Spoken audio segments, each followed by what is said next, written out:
U.S. Vice President Pence visits DMZ amid high tensions with North Korea. U.S. Vice President Mike Pence visited the Korean demilitarized zone Monday, a day after the embarrassing failure of a North Korean missile test which the U.S. and South Korea said exploded on launch. Standing within 60 meters, 200 feet, of the North Korean border, Pence described the DMZ as the frontier of freedom and added that all options are on the table in pursuing the denuclearization of the Korean peninsula. Tensions on the peninsula have ratcheted up in recent weeks, amid tit-for-tat saber-rattling from the U.S. and North Korea and analysts' warnings that North Korea was preparing for another nuclear test. Speaking at the DMZ, Pence said the U.S. has always sought peace through strength, and my message here today, standing with courageous soldiers from the Republic of Korea, is a message of resolve. The demilitarized zone, DMZ, is the highly fortified border between North and South Korea.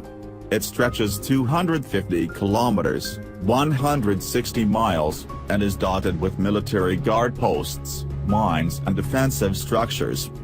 U.S. options on North Korea. Echoing the remarks of U.S. Secretary of State Rex Tillerson last month, Pence said the era of strategic patience is over. The U.S. has leaned on China, North Korea's main ally, to apply pressure on Pyongyang to curtail its nuclear ambitions. At the same, it's increased its military footprint in the region by deploying a naval carrier strike group to waters off the Korean peninsula. U.S. President Donald Trump held a summit with Chinese President Xi Jinping earlier this month, and has praised China's turning back of North Korean coal ships as a big step forward in the effort to enlist Chinese pressure on Pyongyang. Pence said Monday Trump was very hopeful that China will take actions to bring about a change of policy in North Korea, an abandonment of its nuclear weapons program and its ballistic missile program. Speaking Sunday, U.S. National Security Advisor H.R. McMaster said that when it came to the North Korean nuclear program, all of our options are on the table, undergoing refinement and further development. He emphasized the U.S. hopes not to use military force but warned this problem is coming to a head. McMaster said various U.S. military and intelligence agencies are working on providing options to have them ready for Trump if this pattern of destabilizing behavior continues. Pence's visit followed an impressive parade Saturday to mark the Day of the Sun, the most important day in the North Korean calendar, when Pyongyang showed off an array of new missiles and launchers.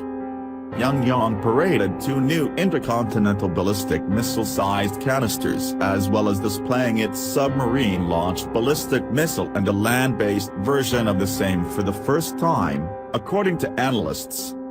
The regime followed that, according to U.S. and South Korean officials, with an attempted missile test Sunday from the eastern port of Sinpo.